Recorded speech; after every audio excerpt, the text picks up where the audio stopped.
of a special session in North Carolina. The topic today, a $319 million funding shortfall when it comes to Medicaid funding. So what are they going to do to address that problem? Before we get into both of those, we're going to start with this forecast this week. We have meteorologist Craig Moeller. Craig, thanks for being here. As you can see, producer Sarah Calloway back after a week of vacation. Hey, there she is. Glad to have her back. Craig, the cold a little bit back this morning. Yeah, no doubt about that. Yesterday's high was 73 degrees in Norfolk. We were at 68 for a high on Saturday, so we were spoiled with a little, what would you call it? Would you call it early fall or late summer kind of weather? I don't know, but I liked it. 70s. Yeah, it felt great out there. As we go this morning, we woke up to temperatures in the upper 20s to low 30s away from the coast. And we were in the mid to upper 30s near the coast. So these temperatures this morning down 30 to 35 degrees cooler than what we saw yesterday morning. Big difference. Temperatures today, they're only going to warm into the mid 50s near the coast, upper 50s inland. Eugene, significantly colder through the day today. We've got winds that are going to gust a little bit as well. There's a 7-day forecast. We do have temperatures that are going to gust close to, say, 25 or even 30 miles per hour up along the eastern shore. So a little breezy, but certainly the big news of cooler weather. Now, tomorrow night, Tuesday night, leading into early Wednesday, there will be a chance for a few showers. I don't think we see anything. Well, we won't see anything today. It's sunny. But tomorrow, increasing cloud slate. I think the rain holds off until late evening and then overnight into early Wednesday morning. By about 8 o'clock or so Wednesday morning, rain moves out. Then as we go through the day, clearing skies on Wednesday. We will see a beautiful afternoon Wednesday. Thursday looks pretty good, mix of clouds and sunshine. Some more clouds back in the picture on Friday. And then our next chances, good chances for rain coming up later Saturday. So we're going to be watching all of this. Of course, this is a big weekend with the grand illumination scheduled for Saturday. Don't change your plans yet. Do continue to check back with 13 News Now for updates. I know you were talking about the grand illumination in Norfolk, just an absolute staple for families here in the community ahead of this weekend. Craig, we're looking at, this time of year. I know I complained a little bit about how chilly it was, but it was a reminder, hey, it is November, almost December. This is to be expected around this time. Yeah, you start even in getting Hampton into Roads. it a little bit. Now, our normal low is 44. Okay, that's at the airport. 44. This morning, we were in the mid-30s, so it was chilly, okay? Afternoon highs expected to be around 62. Yesterday, we were 11 degrees warmer. Today, we're going to be cooler than normal. So, you get these. This is that transitional period. I will tell you guys, beyond that 7-day forecast, when I look out 8 to 14 days, we are expecting near normal precipitation and temperatures to be above average. So the 25th of November through, say, the 1st or 2nd of December, we're expecting above average temperatures. As we look beyond that into early December, there are some early signs. And I know this gets Sarah very excited for some cooler weather. You like the cold, don't you? Yeah. I thought we talked about that before a little bit. I like milder temperatures. I think 70s is perfect for me. You sent in a picture last week of a little bit of snow, the first snow, which, by the way, tied the earliest snowfall on record, November 11th, the earliest snowfall on record for Norfolk in the season. We had done that one time before back in 1987. You took time to go out and take pictures of the snow. Did that not get you a little bit excited? It was really exciting, actually, because whenever we get snow, I have to be at work. I don't get to enjoy it. And it's kind of ruined snow for me a little bit because I want to love snow from the inside and just have a cup of coffee and just really just enjoy a day in. And I just happened to be off last week. Wasn't doing anything. And I woke up, there was just a little bit of snow, and it was just really nice to be able to enjoy it and not have to work. We had our Daybreaker meetup last week on Friday where we were able to meet with viewers in the community, Sarah, and we were at Norfolk Botanical Garden, and we started to take a picture, and the viewers who were there with us to take the picture, they made us each declare were we team snow or team no snow, and I was in the middle. And they kept pulling me side to side to see which way I would go. It was a tug of Gene. Tug of war with Gene.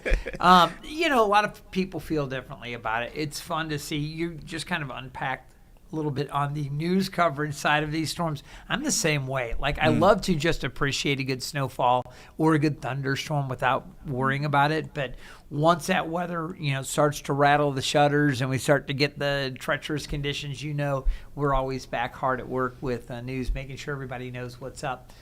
We don't have any snow in the forecast, but I will say we've got that chance for rain. And right now we're about 4 3/4 of an inch below average for rainfall. So what comes up late Tuesday night into early Wednesday, I think the morning commute on Wednesday may be a little wet, especially northern parts of the area, but I'd say just about anywhere Wednesday morning. And this is between, say, 5 and 7:30, 8 o'clock in the morning.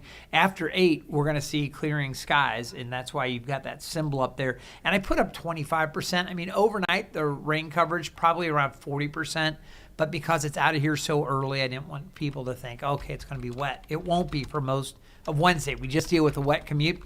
After that, looking great Thursday and Friday, and those showers coming Saturday. Do expect them. It's a bummer with the grand illumination if we do get the rain during that. But at the same time, a little bit of rain, not a bad thing for Hampton Roads. We could use a bit more. All right, Craig, we appreciate you. We are going to go ahead and go to this situation in North Carolina where lawmakers in the state are back in a special session this morning in Raleigh to talk about the state's lack of Medicaid funding. The state currently faces a $319 million funding shortfall, and Governor Josh Stein called them back for a rare special session to figure out how they're going to pay for this. Now, the video that we have is a live stream right now of House lawmakers. Sarah, you're looking at me. What's happening? Yeah, so as we were talking with Craig, I saw it pop up. They did start the session. Within 3 minutes, it adjourned. Okay, so maybe it's a case where they will come back. We have seen that happen a few different times in which they will adjourn. They will talk, they will come back. Here's what we also know. The Senate, I don't believe that they were coming back. We had Senate Republicans in the state that were defying Governor Josh Stein, saying that they didn't think that the current issue when it came to Medicaid funding rose to the level in which they needed to expedite the process before next year. So we're looking at that. Now, this all kind of conversation started back with the state began to reduce those provider payments in October, after lawmakers failed to fully fund the program during their sessions in October, and then also prior to that in late September. That was one session. So again, that special session today. Now, maybe again, Sarah, they will come back. I know we had seen some things that said they could be convening at 2 p.m. We're going to continue to follow that. We have our stream that starts later this afternoon from 1 until 3, and surely if they do that, they will bring in. Now, I know that we, again, have been tracking the situation for a while, and I believe we may have some stuff in-house that can kind of talk to what the governor was thinking when he put this on. We'll see if we can get those sound bites in just a bit, as we were prepared to take that at the moment. But it's okay. That's what this is all about. Live impact news, things transition. They happen all the time. Okay, right now I do want to transition to this as we monitor that. Man, if you're an air traveler today, we have some good news for you. No more flight restrictions from the FAA. Just hours ago, the Federal Aviation Administration pulled those restrictions on air travel that had been placed because of the government shutdown. We know that the government shutdown ended last week, and so now those cancellations that you have been experiencing, that you have been seeing for now more than a week, should be coming to a close, at least for now, with the FAA telling that all the airlines and airports can go fully into, can now move forward in their fully operational states, okay? And so just looking at this over the last week and a half since these reductions had gone into place, Sarah, more than 4,000 flights were canceled across the country since Transportation Secretary Sean Duffy enacted these restrictions. Those reductions, of course, started at 4%, got up to 6%. They were supposed to go up to 10% if that government shutdown had lasted through last Friday. It did not, so it peaked at 6%. Still, thousands of flights, and you can imagine millions of people were affected, not just from cancellations, but also delays we saw for hours at those 40 major airports, and then even the smaller airports, smaller travel like Norfolk International Airport here, we experienced issues because of those flights to and from some of those cities, like in Chicago O'Hare, Baltimore, Washington, Reagan National, Dulles, Atlanta, Hartsfield-Jackson there, LaGuardia, JFK, Charlotte, right? All hubs in which our local airlines kind of go to here from Norfolk, all experiencing those reductions and cancellations. But again, the good news is that has now concluded. Maybe a bit of the bad news, though, is there's still going to be a ripple effect from these cancellations and the issues that we saw over the last week and a half. So things aren't fully out of the woods just yet. We did have someone from AAA talk to us last week, and they were explaining if you're traveling or if you have not yet booked, you still want to give yourself time. You still want to make sure that you're adding at least an extra hour before you head to the airport, just in case, as these airlines are now having to kind of get things back to what they normally were. But it may take a little bit because of what they have had to do with the last week and a half. But that is certainly something that a lot of people are excited about because they were causing a lot of stress, Sarah. Now, I know you were off last week, but you didn't travel. It was a stay-at-home situation this time, right? Okay. I know I've had family members and relatives who have reached out to me over the last few weeks as this was kind of talked about, asking me for my, I guess, expertise. I guess they have a reporter, I'm supposed to know, right? If they should cancel their flights. Maybe there's a lot of people who are now just waiting longer than what they would have to book that Thanksgiving travel, that Christmas or holiday travel. So hopefully it has not caused too many issues for people. But speaking of travel, a lot of people are still going to be doing so, right? AAA just released this today for Thanksgiving travel. Its forecast, 82 million Americans are expected to travel for Thanksgiving, which they say would be a new record. I just want to pause real quick. Doesn't it feel like we get a new record every year?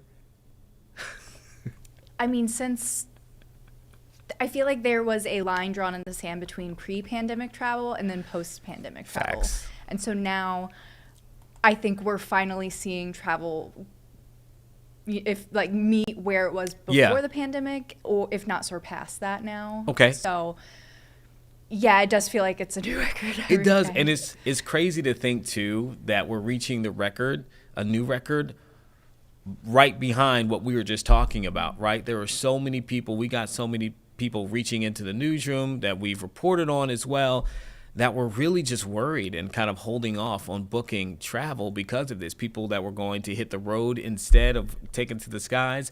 And to see AAA have a travel forecast that exceeds what they've had previously for Thanksgiving is certainly interesting. They say more Americans are traveling for this Thanksgiving holiday than July 4th and Memorial Day of this year. And so this is for that window of November 25th through December 1st. That's the travel window that they're looking for at this point. And so we're looking at 1.6 million more Americans than the same time in 2024. And I guess this is the caveat. I just kind of mentioned it. More people are driving this year. Okay. And I think that's where you see the impact of what we just saw, not only with the flight restrictions, but also with the government shutdown, a lot of people not having the money maybe to book that flight. Times just a little bit tougher when it comes to the price, consumers and all of that. What they're having to pay right now might just be cheaper to drive, right? So do expect for the roads to be a bit busier this Thanksgiving season. And so, again, that is a new record. 82 million Americans expected to travel for Thanksgiving. People are like, listen, it's been a year. We're going to make sure that we see our people. So that information coming from AAA here this morning. All right, now to back to North Carolina, actually. And so we have the situation that we're going to be monitoring throughout the day with North Carolina lawmakers looking at that special session on how they are going to fund Medicaid. But also that is happening while a big conflict taking place in Charlotte, North Carolina. Border Patrol has now gone into the city. They left Chicago into Charlotte and what they are now calling Operation Charlotte's Web. This all from the federal government is an effort to have a crackdown on what they say are criminal illegal aliens in the city. That has been receiving ire from the governor, Josh Stein, and also from local elected officials there in Charlotte, who say that it is not necessary and that it is going to cause more anxiety within the city. We have video that we've been showing even in Daybreak. You can see there people protesting against it, but also masked agents and officials who were questioning people who were hanging Christmas lights. We also saw other people being detained in video throughout the city as well, as that all started over the weekend. And we got sound from Governor Josh Stein, who said this address. We want to go ahead and play it for you with his comments on the latest federal efforts happening in a portion of his state. It's Josh Stein. I wanted to provide an update as Customs and Border Patrol agents have been in Charlotte over the weekend. My team and I have been in regular contact with state and local law enforcement to ensure that they have the resources that they need to keep you safe. Public safety is our top priority, and our well-trained local officers know their communities and are here for the long haul. On Friday, before Customs and Border Protection came to Charlotte, I encouraged North Carolinians to follow the law, remain peaceful, and bear witness to what you're seeing. Thank you, Charlotte, for answering that call. To the CBP, if you know that we have violent criminals in Charlotte who are undocumented, we want them out too. Everyone wants to be safe in their communities. But the actions of too many federal agents are doing the exact opposite in Charlotte.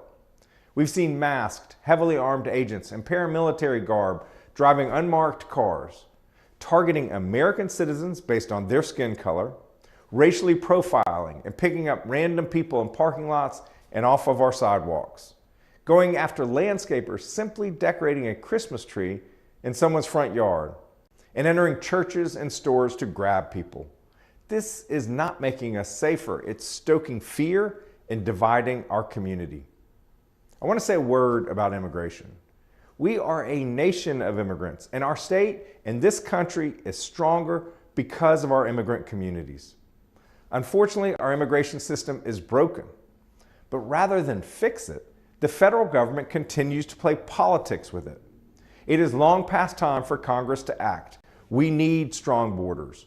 We must hold accountable and deport anyone who has committed a serious crime, and we must create a path to legal status for those who've been here a long time, paid their taxes, and followed the law, especially our dreamers who came to this country as very young children. North Carolina, I know this is a stressful moment, but please stay peaceful.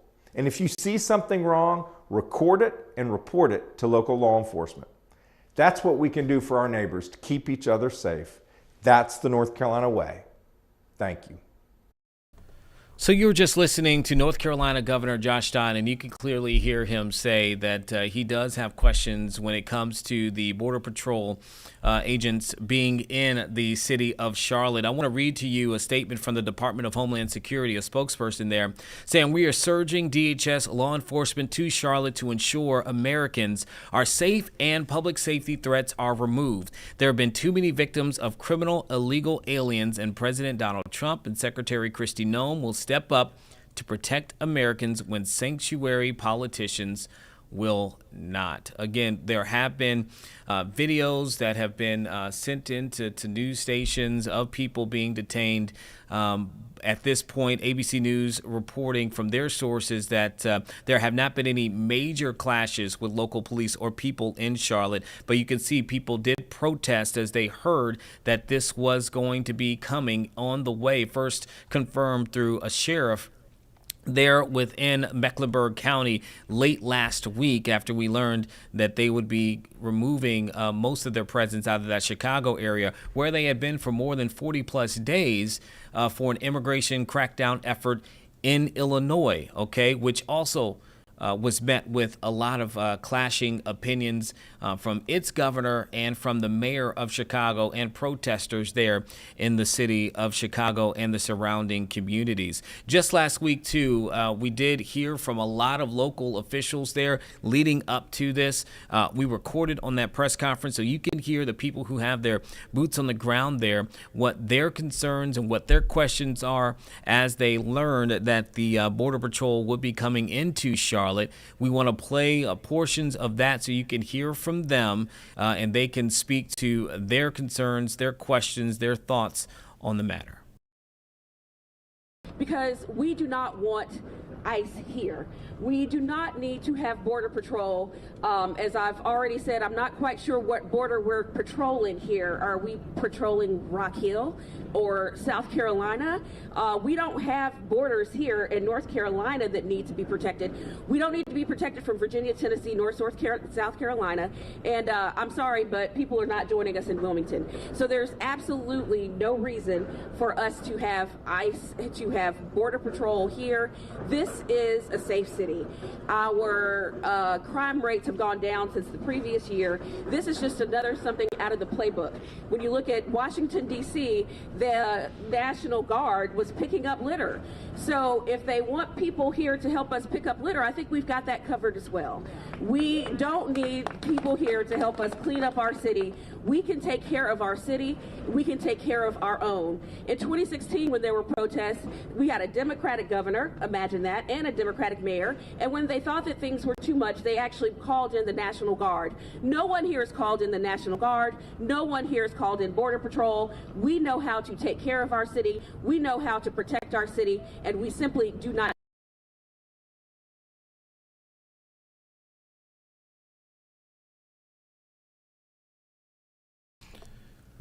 Okay, we just had a quick freeze there. We're going to pull that back up here in just a bit, but you can hear from them as we do that and we cue it back up, that their concerns are simply that, hey, they don't believe that this is needed, that they have the city under control. And I'll go ahead and read for you just a quick statement, too, that was sent out from leaders there in the area, if I can have that pulled up. But their concerns were simply that, hey, if you are a citizen in North Carolina, you see anything that you deem inappropriate, go ahead and record it. You heard Governor Josh Stein say that. Send it in to officials so that they can monitor it as well. They've been encouraging people to do that. And they're also saying, hey, we agree that the safety of the citizens there in the city of Charlotte and in North Carolina is of utmost importance for all officials there. The Trump administration has continued to say that this federal activity in the city is necessary, and you obviously are hearing from local leaders there pushing back on that. Okay, I do think we have that back queued up, so let's go ahead and play it again so you can listen to local officials there in the city of Charlotte express their thoughts on the new federal agents' presence there in their city on an immigration crackdown. National Guard. No one here is called in the National Guard. No one here is called in Border Patrol. We know how to take care of our city. We know how to protect our city, and we simply do not need them here. So next up, we will hear from Representative Jordan Lopez. Well, thank you, everybody. Good morning. In the interest of brevity, I will try to keep my remarks short. First, thank you to every one of you for being here this morning. Thank you to my colleagues across our local government for being here this morning. For my constituents, for all of our constituents, I just want to say that we see you, we are standing with you, we are here for you. Over the past several days, I've had conversations with community members, with leaders, with neighbors, and each time we talk about this expected enforcement operation from the federal government.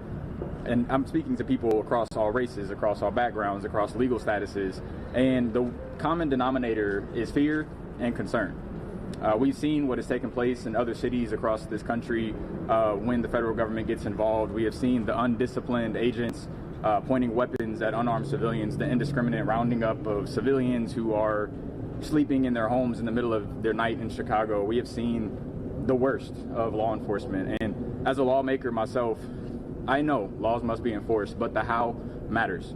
And whenever you decide that creating the perception of peace through fear tactics, through militarized agents walking down the street, that doesn't feel like a safe or a welcoming community to me. That feels like a prison, and that is not what the people of House District 112 are asking for. That is not what the people of the city of Charlotte are asking for, or the people across Mecklenburg County. We do not want that here. So I stand with our local law enforcement leaders, our executive leaders like Mayor Lyles, who have asked for greater communication from the federal government, because the interest of all of us, I believe, is the safety of our constituents, is the safety of our city, and we want to make sure that everybody knows we are standing with them, and we also want safe cities, but we want to make sure we do it in the right way. So thank each and every one of you all for being here again, and I believe I will be passing this off next to back to Representative Dew. Appreciate you all. Thank you. We have so many people here to speak. I'm actually going to go to one of our community members who actually came up from Charleston without having to go through Border Patrol, who is representing SEIU.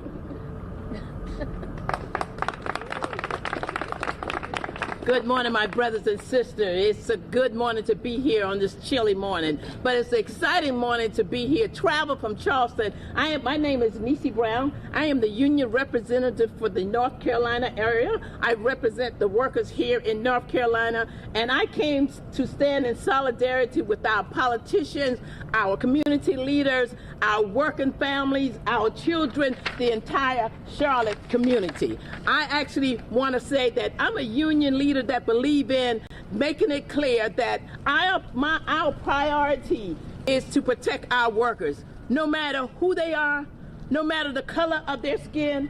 It doesn't matter where they came from. Our priority is to protect our workers. Departing U.S. Custom and Border Control here in Charlotte does not make sense. I'm with you, sister. In our city is an attack on our community, our workers, and our First Amendment. The deployment is a pattern from the administration that target Democratic-led city, especially those led by black leaders who choose to welcome all of God's children. I don't know about you, but Charlotte is a Bible city, and we believe that we love everybody. All of us are God's children. So no workers should feel fair being in the city of Charlotte, being detained, assaulted, taken by federal agents simply for showing up for work. Amen. We don't need immigration and custom enforcement coming into Charlotte, disrupting our city, creating fear in our city and workplace, trying to divide our community and to make Charlotte a less safe place. What Charlotte needs, we need work, we need affordable housing, affordable health care, wages that we can live off, being able to go to the grocery store and not spend our entire check. That's what we need in Charlotte. Our community thrives on standing and sharing our values of freedom, opportunity, and dignity for everyone. But one thing I read, because I'm a Bible girl, I read in Psalms 29:2, and it says that whenever there is a good leader, the people rejoice. But whenever there's a wicked leader, the people groan. And I don't know about you, but we're at that point that we're groaning now because who is in leadership? There has to be something done. So immigrant workers enrich our community, help drive our nation forward. They support our family, contribute to everyday work in the city, and deserve to be safe in their workplace and their home. Let me be clear. We will not be divided by immigration status, by fear. We're going to stand together with our neighbors, with our sisters and our brothers, because I do believe that when we fight together, when we stand together, we will win this fight. Thank you. Thank you. Next, we will have Senator Caleb Tedros.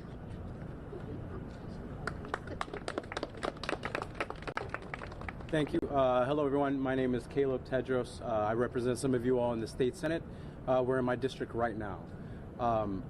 The past week have shown us, what a way to govern, where we have had community members, elected officials, even reporters on these fact-finding missions just to find out whether a federal force is coming into the city of Charlotte.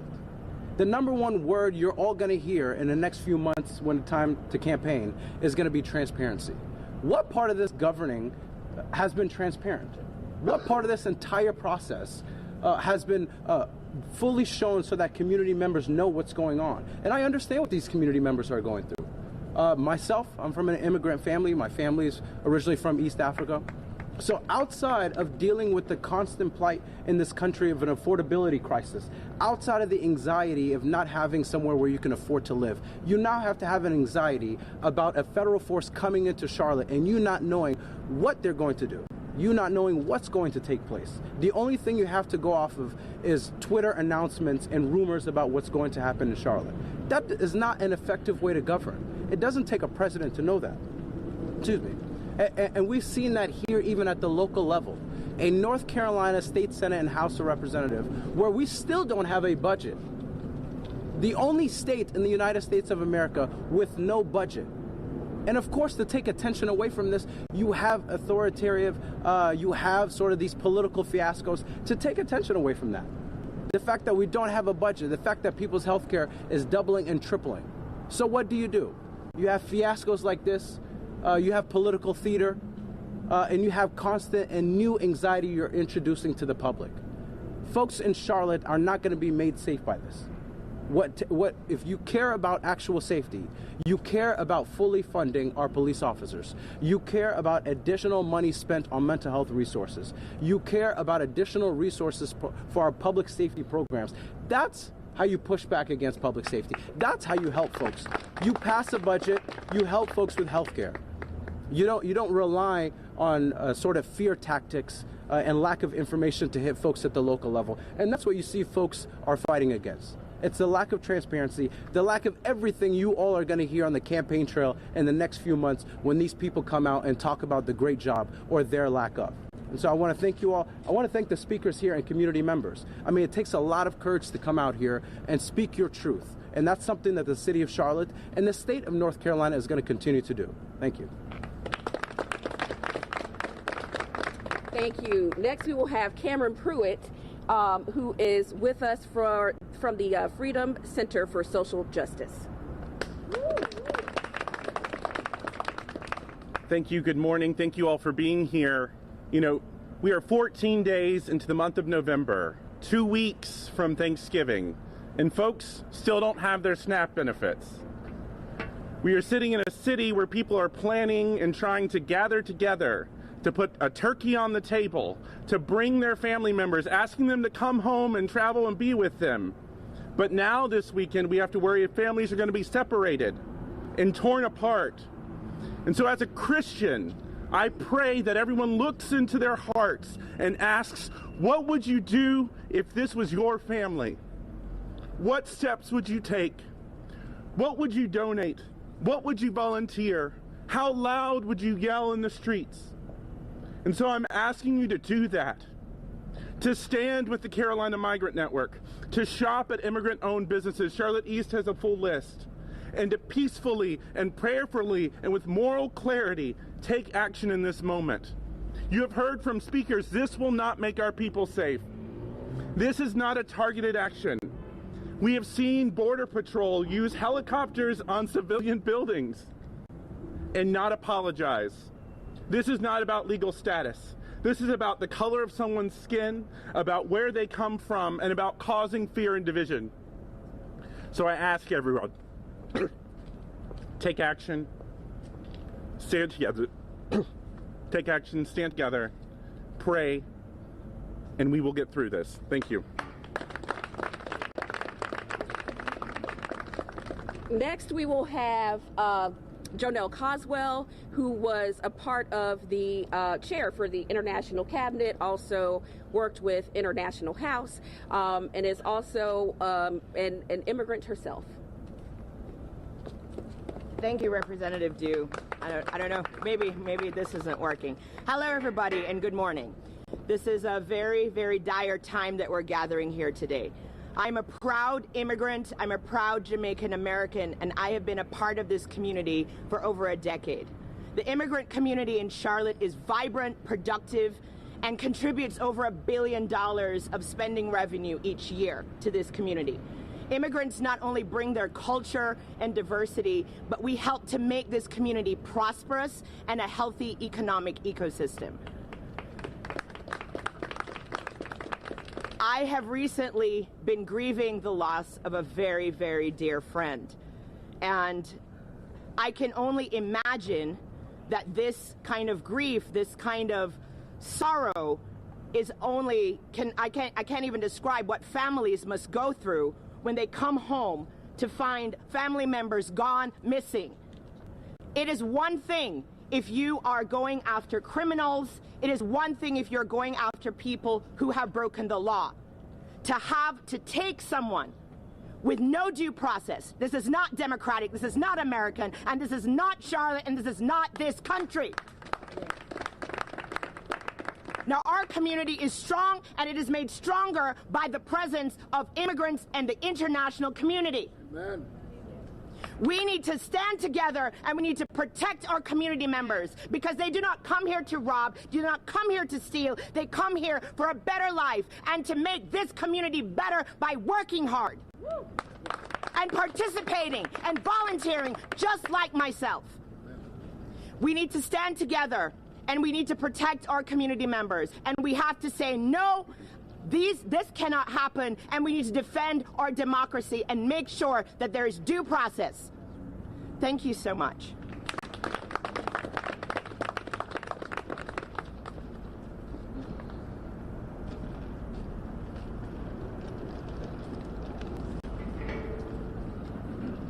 Hello, hello, hello. All right, well, we won't worry about it. I think we're all loud. All right, so next we have Council Member-elect J.D. Lasuaro Arias. And I probably butchered it, I'm very sorry. Good morning.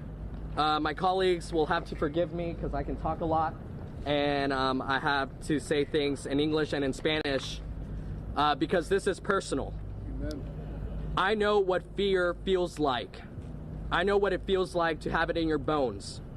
The kind that makes you hold your breath when somebody knocks the door, and the kind that parents feel when they just hope to come back home to their children at night. That fear is not distant to me. It's a part of who I am. I grew up undocumented in Charlotte, in the neighborhoods that so many immigrant families call home. And today I stand before you as not only the first Latino, but the first formerly undocumented member of the City Council.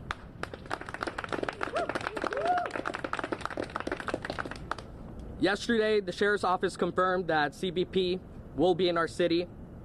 However, no transparency, no accountability, no explanation, not to my colleagues behind me, not to the public, not to the families who deserve to know what's happening in their own city.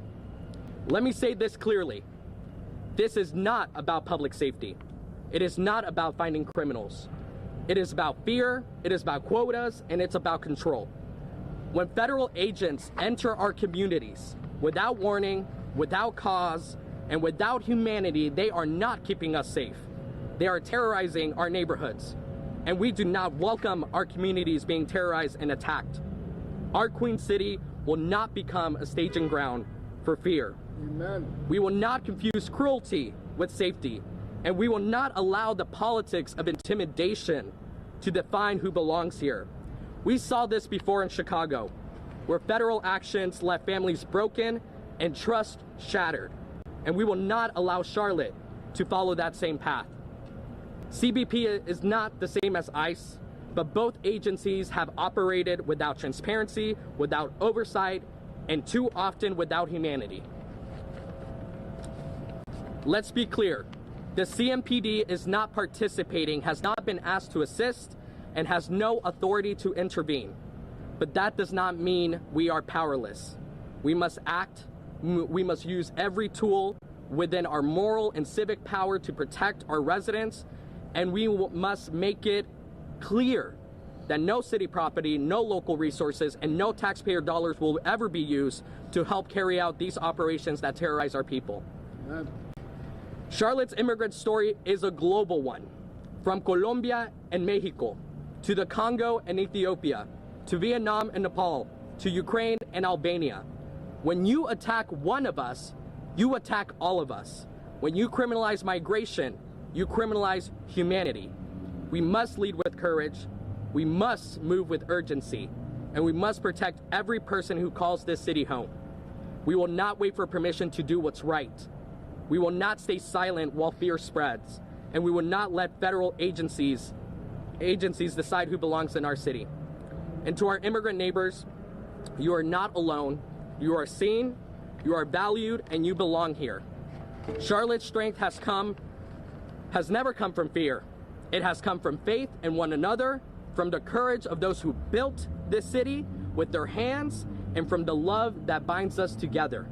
We do not welcome terror, we do not consent to cruelty, and we will not let fear define who we are, not in Charlotte, not in our Queen City, not on our watch. Buenos días. Esto es personal. You were just listening to local leaders there in Charlotte, including, as you heard him identify himself as the first formerly undocumented resident to become a member of the Charlotte City Council there. And they are expressing their thoughts and concerns about Border Patrol agents coming into their city for an immigration crackdown that really kicked off over the weekend. That was previously recorded there prior to it. We do have a video of an interview with a local owner, a business owner there in Charlotte, who says he witnessed some of the encounters with the federal agents there in his city. We do want to play his interview to get his account to see what he saw and what he thought when he encountered what took place there in Charlotte.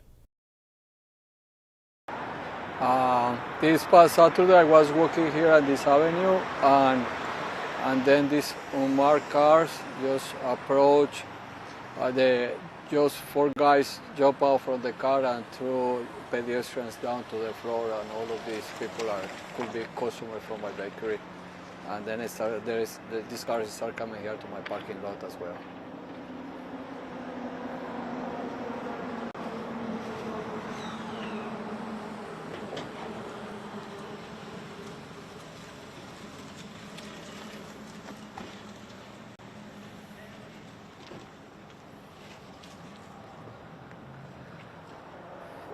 It's the first time in 28 years that we closed the bakery.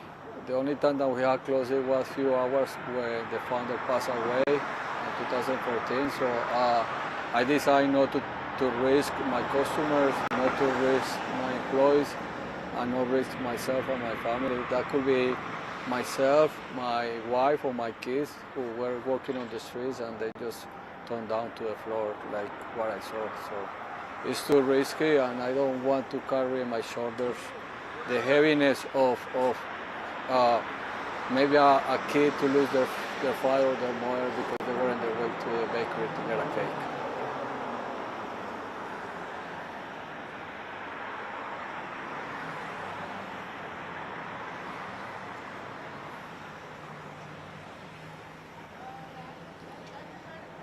Yeah, I've been carrying my passport all this year.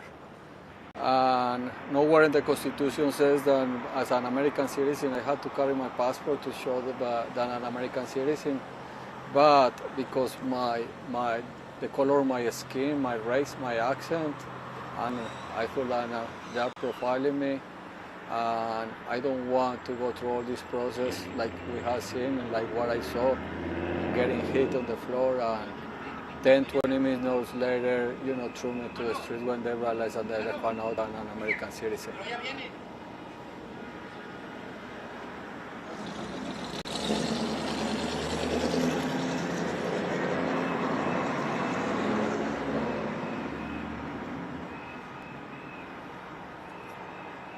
If they are renewed and there is like some criminals, why they didn't send the information to the CMPD and to the cops here? Saturday they picked 81 people from the street, and just like 7 of them had like some criminal issues. Why they didn't send the information to our local police enforcement? I think, and I feel this is more just like intimidation and trying to scare us. And a family separation is the biggest thing here. Our children losing their parents or their mothers.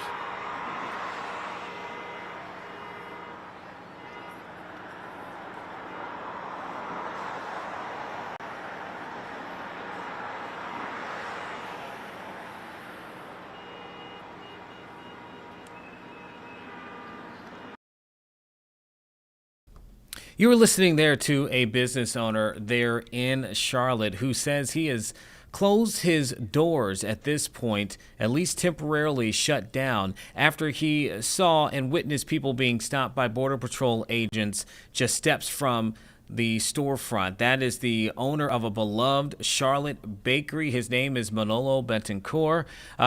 You heard him say there, he's been operating that business for 28 years, and he says he hasn't had a moment where he's thought to close and shut down in a situation quite like this in the time in which he's owned that business.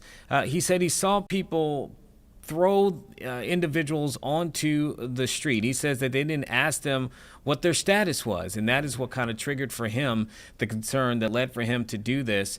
He says he's going to keep his storefront closed until he feels as though people can walk up to his business and feeling safe. Now, on the flip side of that, he says, people have shown a lot of love since this has taken place. He says at this point, people have walked up not for bread or things from the bakery, but just to give a hug and get words of encouragement and to share them with him as well.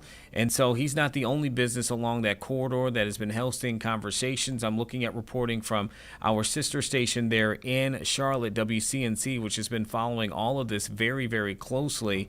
Again, that's a business owner there, bakery owner in Charlotte, saying for the first time since opening more than 2 decades ago, he says that he drove by several businesses right next to him and they were closed because of their own concerns there. I also want to bring attention to something else here. Sarah, I'm going to try to bring something into, I'm going to talk about it, but bring it into Scan PC right now.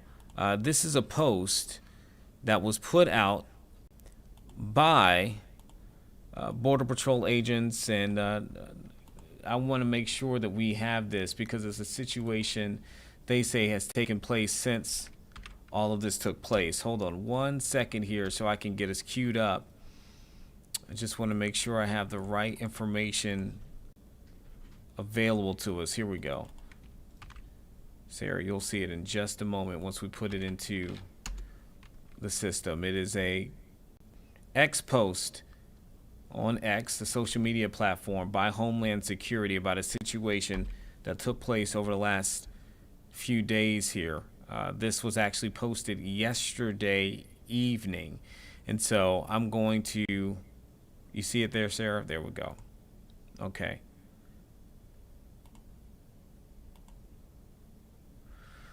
Okay, while she pulls that up here, you're looking at video of a situation that Homeland Security says an officer was injured while a driver allegedly rammed multiple law enforcement vehicles during this federal immigration operation there in Charlotte. This would have been in a northeast Charlotte area. That is a post there by Homeland Security that you are seeing at the moment. I'm going to read what they say. They say this afternoon, again, this was yesterday, a U.S. citizen weaponized his vehicle driving a large van at law enforcement while they were conducting an operation. He immediately fled that area, started a dangerous high-speed chase through a densely populated area.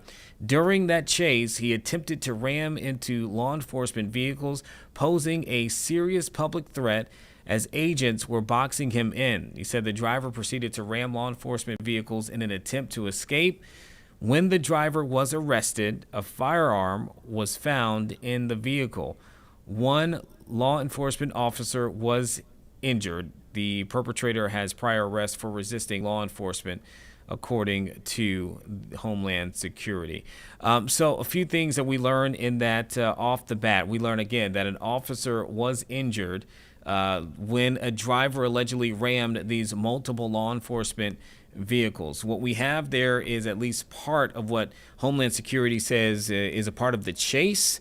that you're looking at there. The video shows that van driver evading multiple Border Patrol agents. We're told this is near a shopping center in University City, that area of Charlotte. They have not identified, as you can tell from that tweet, they have not identified who the driver is, but they did confirm that it is a U.S. citizen.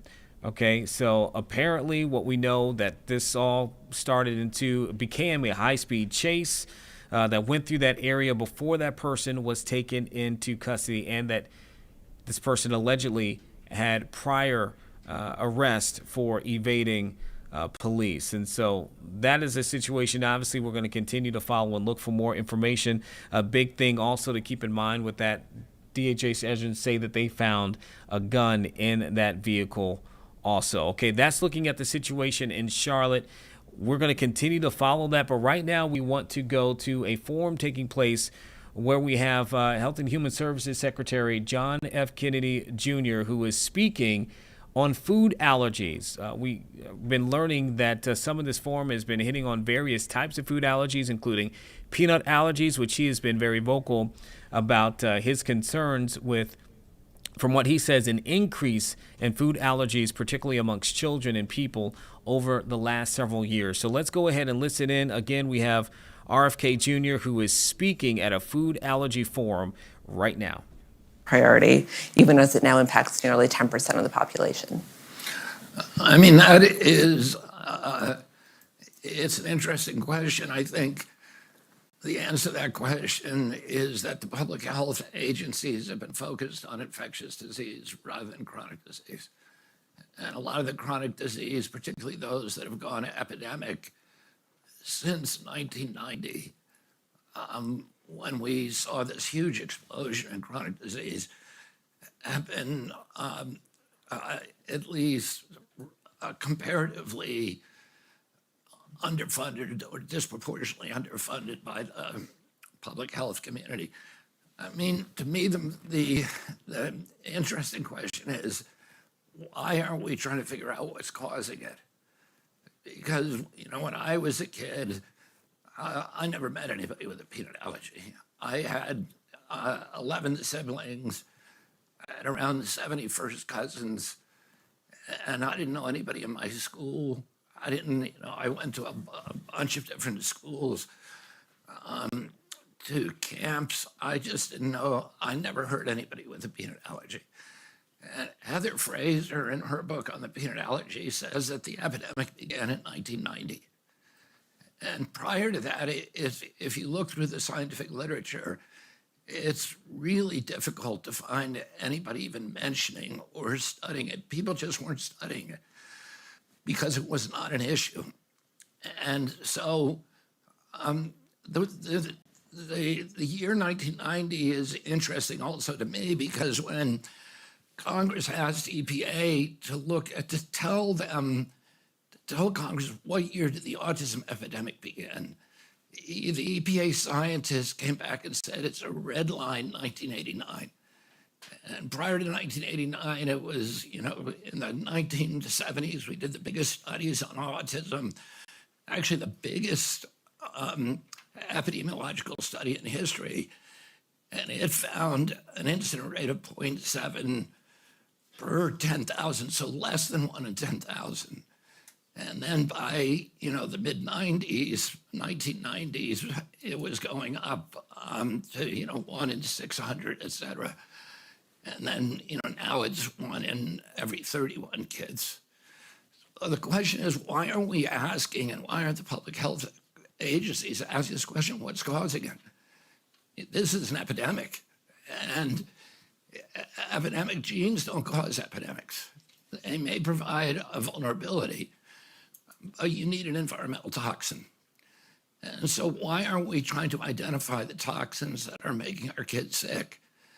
And, we saw these brilliant scientists up here, and I've been watching this since I became involved. I became involved, as you pointed out, because I had a son who was severely anaphylactic to not only peanuts, but all tree nuts and a lot of other stuff.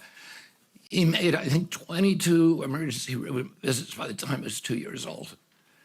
And so this really focused my attention. He came close to dying so many times. And as you know, the whole world becomes hazardous. You send your child to a birthday party, and maybe the cake had, peanut oil, or somebody cooked in the same pan something with peanuts in it 2 days before. And so everything is a trap, and everything is a potential killer of your child.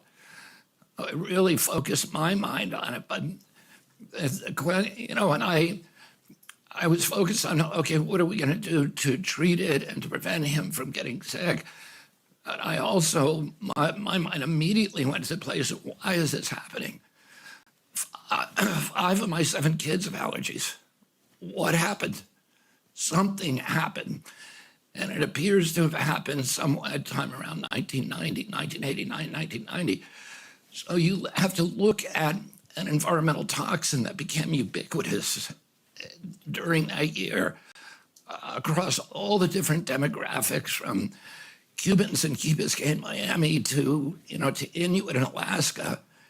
Everybody started getting these allergies at that time. And why have there been no studies on that? Why are not people looking at that? Why isn't the entire scientific community focused on saying it's a very easy studies to do? You make a list of all the potential culprits that fit those criteria, and then you begin eliminating them. But those studies have never been done. We are going to do them now, and we will identify what is causing these allergies. The allergies, as I said, they've exploded.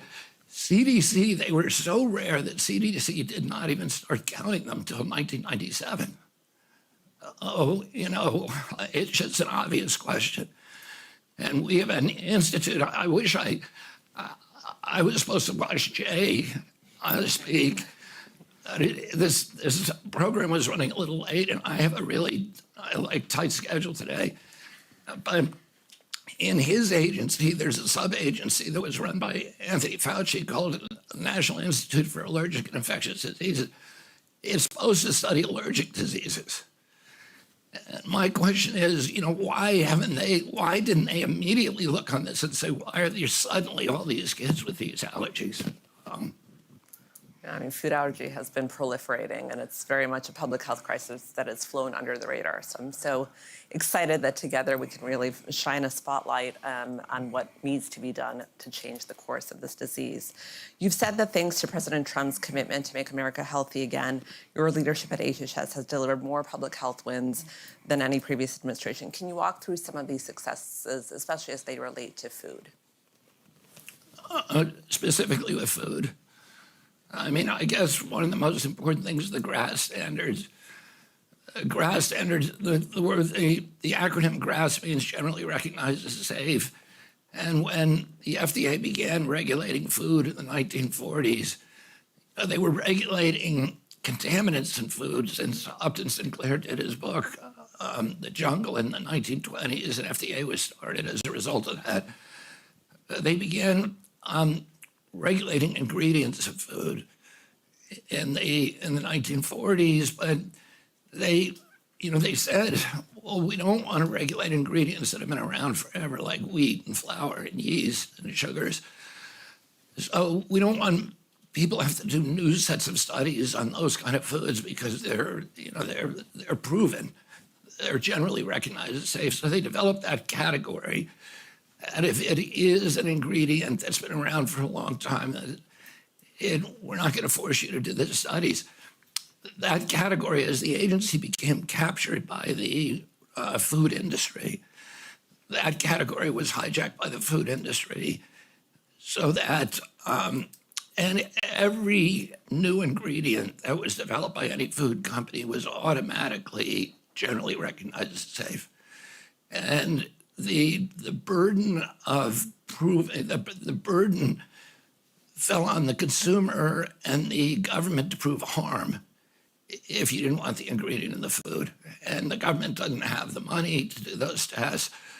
And so it just opened this loophole that now we have 10,000 ingredients in our food that are illegal in Europe. And Europeans have 400 ingredients. We have over 10,000. And we need to now, so we're doing this, closing that loophole, which we have to do with regulations. So that takes about 6 months, but we've already started that process. And then we're going to go back and do kind of triage where we have the power to force the companies that are making existing ingredients to go back and prove that they're safe. And we're going to take, we have a high priority list of priority ingredients that are, the most common ingredients we're going to make them test first, but we're going to go now back through the entire list and make them to start testing it and telling us whether they're really safe or not. We're doing the SNAP waivers. 12 states have already gotten SNAP waivers, which we're encouraging. There's 6 states in line for them right now. These are food stamp waivers. About 10% of our food stamp expenditures go for soda drinks, and about 8% go for candies and sweets.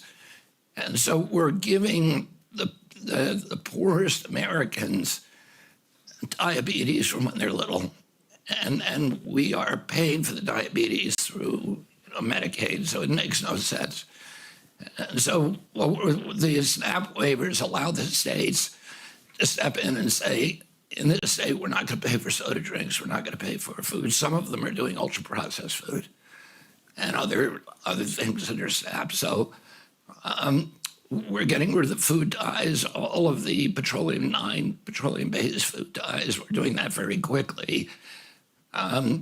We have this Operation Stork Speed to clean up baby formula. We're ending the war on saturated fats in this country, so we're going to publish dietary guidelines that are going to stress the importance of protein and saturated fats.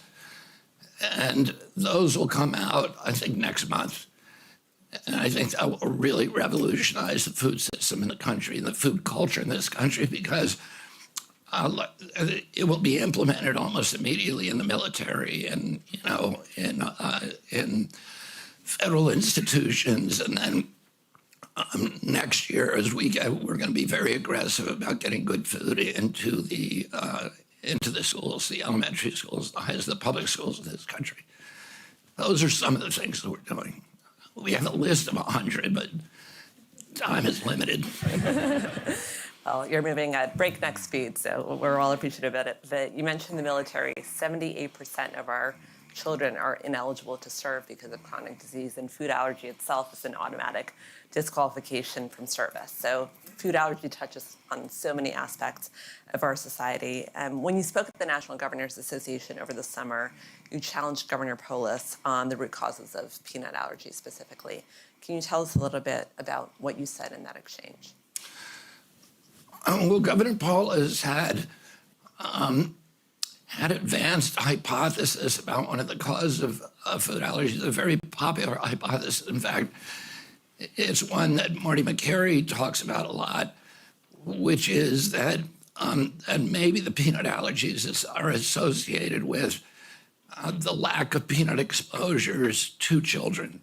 I guess in the 80s and 90s, that parents were told not to expose their children to peanuts, and that it was the lack of exposure, that early exposure, that maybe is triggering peanut allergies. And people talk about Israel, where apparently there are very few peanut allergies and where there's early exposure to peanuts.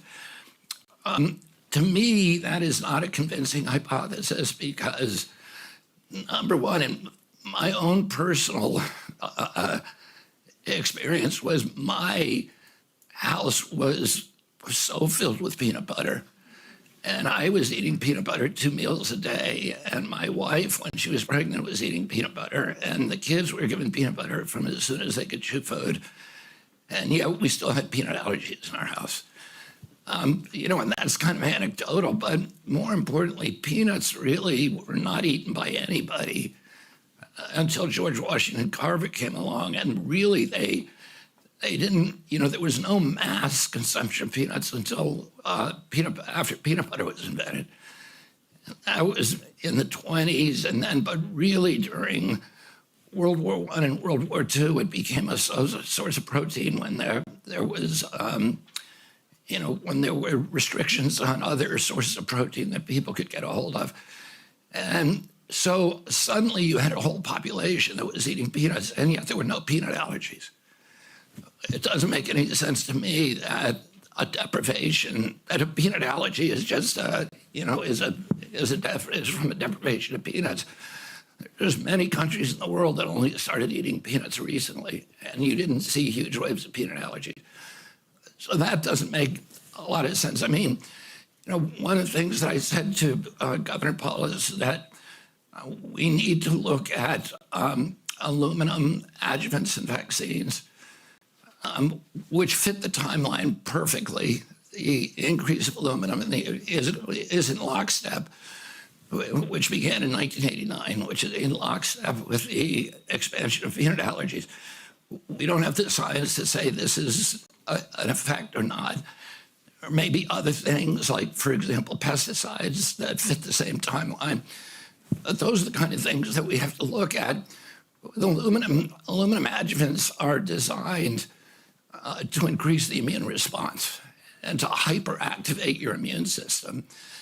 And they do that along the they cause Th2 inflammation, which creates IG2, which the gentleman up here were talking about mediated pathway. So when you give, there are many, many studies that show when you give animals aluminum adjuvants, they do develop allergies to proteins that are in the vaccine when they're given that, or that they're exposed to in the ambient environment. And so that's something that we need to look at. And there's a couple of scientists, a guy called Anthony Mawson from the University of Mississippi and another scientist called Gowlings from Europe that have looked at allergies in vaccinated children versus unvaccinated children. And I think Mawson's study found that vaccinated children had 30 times the rate of allergic rhinitis as unvaccinated children. And the hypothesis is, and when you get that aluminum vaccine, if there's a Timothy weed outbreak at that time, and maybe that might give you a lifetime allergy to Timothy weed if you're sensitized by the aluminum at that time. But again, we don't know. I mean, the problem is there haven't been any human cohort studies. There's lots and lots and lots and lots of animal studies. Why didn't CDC or NIH, NIAID do those human studies? Because it's pretty easy to figure this out, and we will figure it out. In general, it seems that food allergy is the perfect storm, right? It's multiple factors that have come to a peak and a crescendo in this generation. To your point, in terms of early introduction and exposure, the only thing I craved my entire pregnancy was peanuts. I ate cans and cans of peanuts, probably too many peanuts, more than any human being should eat. But nevertheless, we talk to hundreds and thousands of families every year in the work that we do, and all of them have done early introduction, and it works for some, it doesn't work for others. And for the kids who are already living with food allergies, and for the adults who are developing allergies later in life as well, half are now starting in adulthood, we need to look at all these factors that are contributing to the rise in the disease. Yeah, there may be many factors. There may be only one. We don't know. Why don't we know? Because there's been basically malpractice in the government-funded scientific community. Why wasn't this a question that was being asked, that was being demanded? As soon as this allergy started to appear, why weren't we putting out, requests for proposals saying, tell us why this is starting? And instead it became a verboten subject. You weren't allowed to study it. And science warned each other against studying it. And so, we're going to study it now. We're going to break that omerta. We're going to end the taboo, and we're going to find out what's causing it. It's a very exciting moment. Food allergy is in much needed research, certainly. What do you see as the single most decisive step that this administration can take to end the childhood chronic disease epidemic? I mean, I would say if I had to guess about, the most important exposures, I would point my finger at ultra-processed food. And again, it's criminal that we do not have a clear answer to that right now. But there is a lot of accumulating scientific data and scientific studies that and also just common sense that point to ultra-processed foods. There's all kinds of, our kids are swimming around in a toxic soup, microplastics, EMF radiation, and then, pesticides, and, all of these toxic exposures that are affecting them from birth. And so addressing, though, in a specific sense, President Trump has asked us to address those, to identify what the culprits are, and then to eliminate them. And then I think, in a broader sense, we need to realign. We need to make sure that we're getting gold standard science, and that the science is not responsive to prejudice or to bias or to official orthodoxies, that people are allowed to ask questions, and they're allowed to question everything, and that there's nothing that is off bounds. I think Jay Bhattacharya is working really successfully to redirect, to recalibrate the compass at NIH where people feel safe researching formerly taboo subjects. And that's what he said to me from day one, is we need to break the taboos so people can ask questions. And then, I think the sort of the last category is what we're doing at CMS, which is to realign the perverse incentives that incentivize everybody, the hospitals, the doctors, the scientists, the government, to keep people sick. We literally are incentivized to keep people sick. You can make more money by keeping the hospitals make more money, the doctors make more money, the insurance companies make more money. Everybody's making more money for keeping us sick. No matter how good-hearted you are as an individual, those incentives will affect societal behavior. And what we're trying to do is to realign those incentives so that you can do well by doing good. That, people are going to be rewarded for making their patients better rather than for giving them a bunch of tests. And then, making their money on the friction or giving them interventions that they don't need.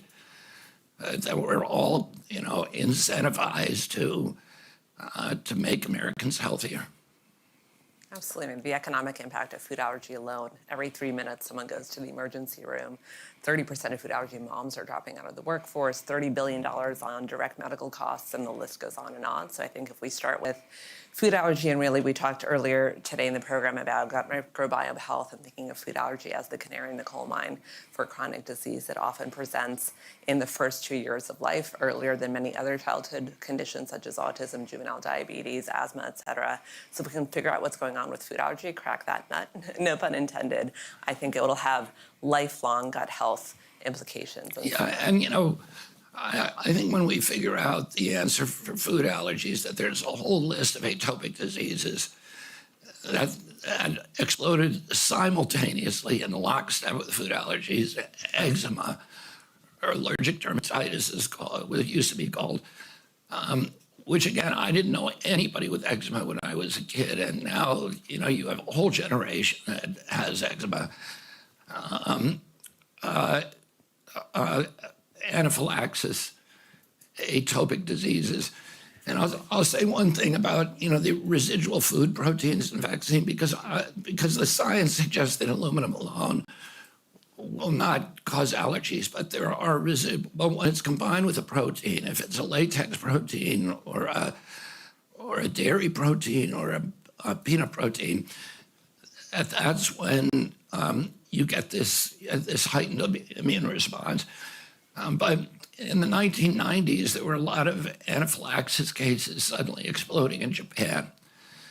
And they traced it to gelatin in the live virus vaccines and the MMR vaccines and some of the other vaccines they had over there. And by 2000, they had removed it all, and the anaphylaxis dropped dramatically. And so, I think we do have human models where you can look at you can look at sort of broad allergic reactions that take place across an entire society that are linked to the vaccine schedule. And there's no question about the size. There's all kinds of studies done on the Japanese example. And so it's just another piece of evidence in the puzzle that, we are now going to put together at NIH and at the other agencies and figure out exactly what is causing this. We're so grateful for your leadership and for the beginning of putting the puzzle pieces together. So thank you so much, Secretary. Thank you.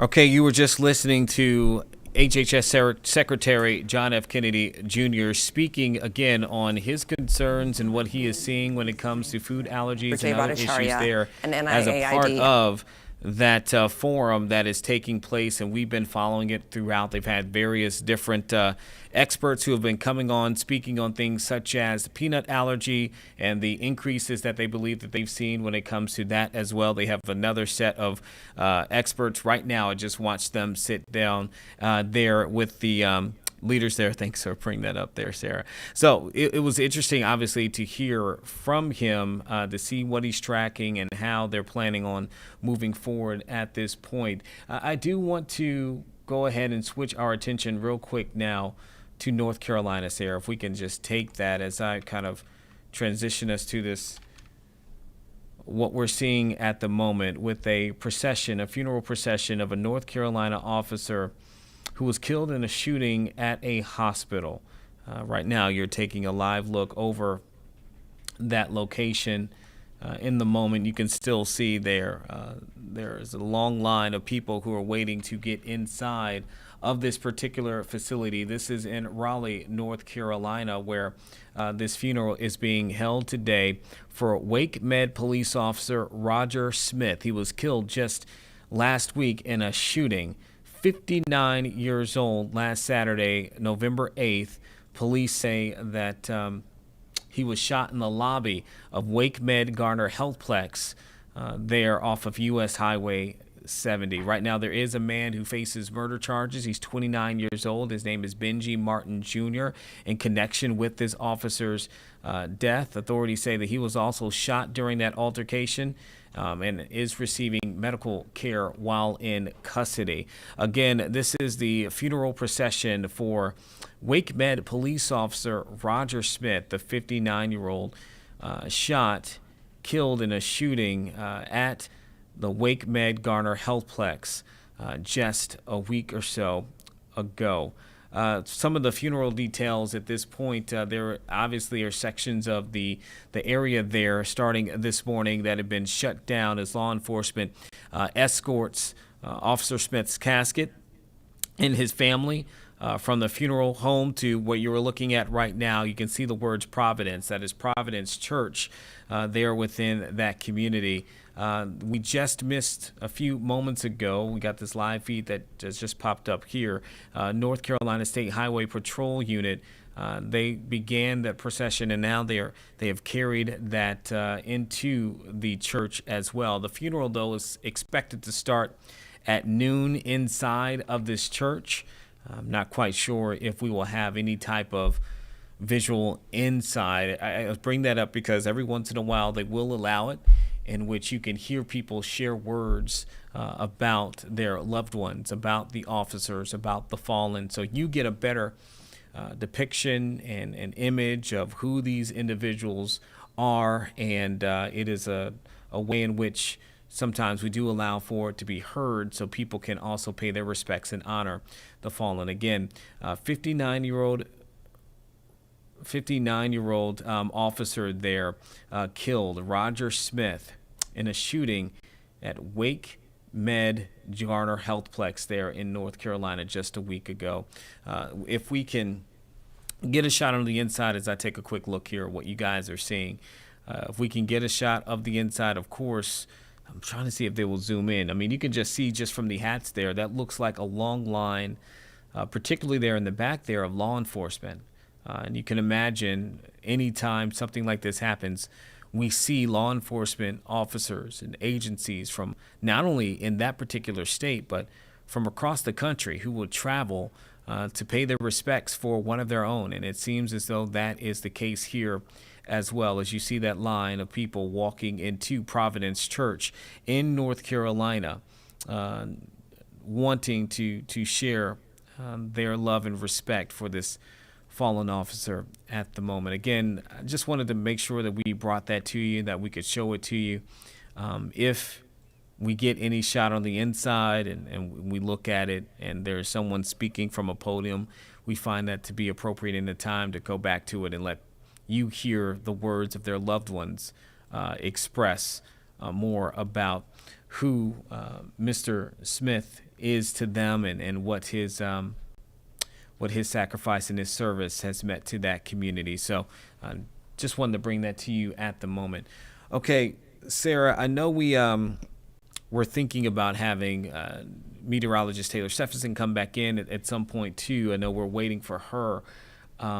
We just heard from RFK Jr. as well. I was thinking about going back to that, but there is some interesting information again that we were looking at earlier just about Thanksgiving Day travel. Obviously, we know the record that is taking place right now. But also another thing of note for people when it comes to Thanksgiving, we know that food prices have just gone up, right? And a lot of people also struggling when it comes to the aftermath of the government shutdown. You're still having to recoup and figure out that process, waiting to get all of their money in those cases. And you got contractors who are affected, and that all coming while we were already facing a food insecurity issue across the nation. I know that's the case right here in Hampton Roads, Virginia, which is where we are located. But we're also learning some new information about the cost of turkeys this year. We're less than 2 weeks away from Thanksgiving, so this might be of interest to you as well. Sarah, what was the latest when we were talking about the cost of turkeys? It looks like they're going up again.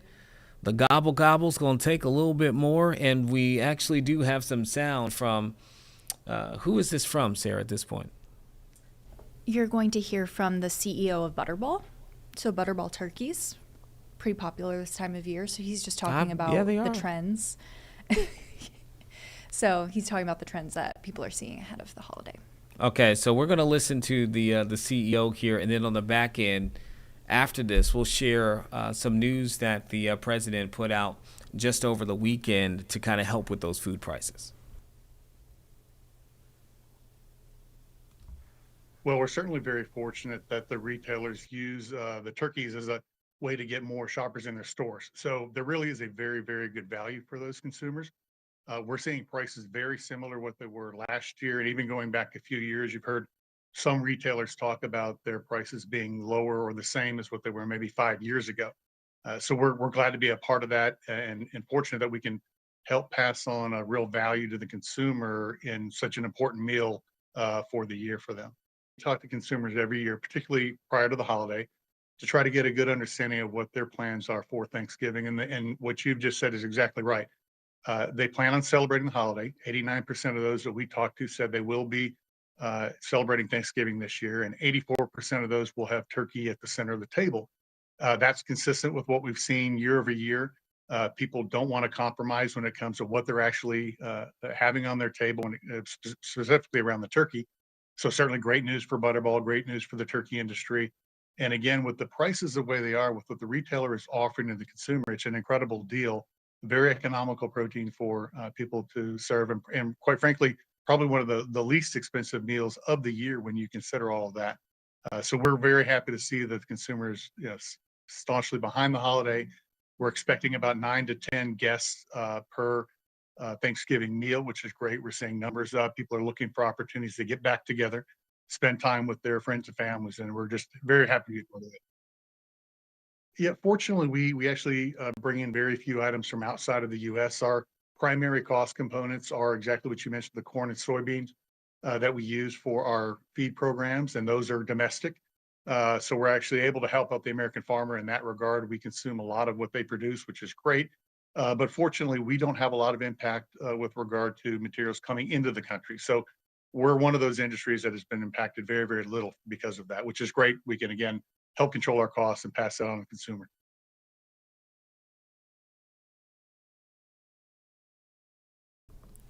Okay, you're just listening in there to the CEO of Butterball. I know a lot of people, okay, again, we're talking about turkeys here, but it is that time of year where that's where people are looking for, right? They're looking to try to find those deals on that bird that they can cook for their Thanksgiving meal. And anytime you are looking at prices that have been, we've seen recently, Sarah, it's definitely within like meat departments, it can bring about concerns for folks when it comes to the cost of food. I mean, I know I was in the grocery store just the other day and I'm looking at things and I'm like, oh my goodness, this is a little bit more than what it was before. And again, you think about the people who are just greatly impacted by the federal shutdown. I know we were talking with the leaders of the food bank over the last several weeks and months. They've seen an uptick. So this is definitely a conversation that's on a lot of people's plate. I don't know if you've had these conversations with family. I know most of them are kind of within our area. For me, I'd have to fly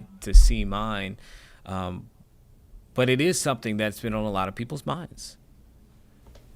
Yeah, definitely. I mean, I'm currently in talks with my family about what I need to bring. So I think we're taking the burden off of, I think most families do it that way, where they take the burden off of just the one person who's hosting, and, everybody kind of brings a side, and that helps with the cost. Listen, it really does. Now, my family doesn't ask me to cook a thing because that's not my gift. I will clean every single year gladly will do so. But you said that you've been in contact. What dish are you looking to bring this year for your family?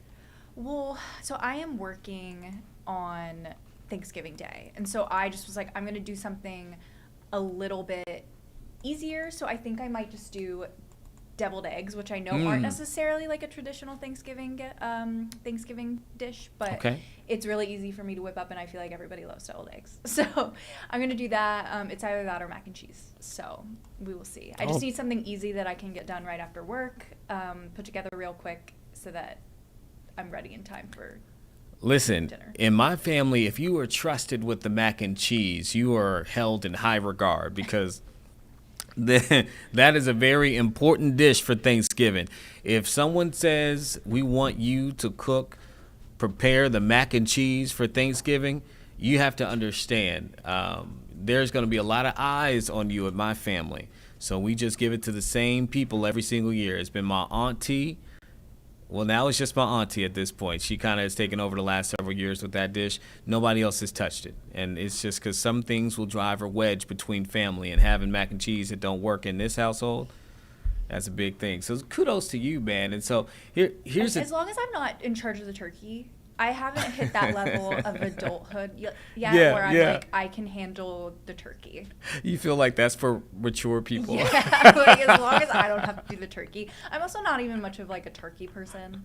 Same. I like the sides better on Thanksgiving. Same for me. I will actually eat all the sides and leave the meat alone. But it's crazy. All my family's from Louisiana, so it's kind of a bayou type of deal for us too. So every Thanksgiving is more than just your traditional turkey. We're talking red beans and rice, gumbo, a dish we call succotash down there too, jambalaya. All of those things feed into our Thanksgiving meal that may be a little bit different than most people's traditional meals. I do want to bring this up, though. Again, we're talking about those prices going up and some of the things that we're seeing. You heard from Butterball's CEO as well. Obviously, they're still hoping people will tap in and purchase their product, their turkeys around this Thanksgiving holiday, and surely there will be people who do that. But there have been surges in those prices at the grocery store. You see them, I see them. They are definitely visible. And we know President Donald Trump, before he became president, when he was campaigning, remember one of the things he said he was going to work on day one was to lower those grocery prices. Well, so far that has still been a concern for a lot of Americans here months into his presidency. And just a few days ago, the president announced that he is doing something to try to lower down the cost of some of these grocery prices. Just on Friday, he rolled back some of the tariffs that were in place that were impacting food. In fact, he rolled back tariffs on more than 200 food products, including things like coffee, beef, bananas, orange juice. All of this, again, as we're seeing that surge of the high cost in groceries. Those new exemptions took place Thursday, effective immediately. It's been a pretty big difference from what we've seen from the president because he's been very staunch on keeping those particular tariffs in place. And this was a bit of a role reversal that we're seeing right now as more people are growing concerned with affordability across the country. And just to give you a little bit of an insight on some of the increases that we are currently seeing, the latest data that was coming from the Consumer Price Index showed that ground beef, for example, this is data out of September, was nearly 13% more expensive. Okay, again, that's according to Consumer Price Index data.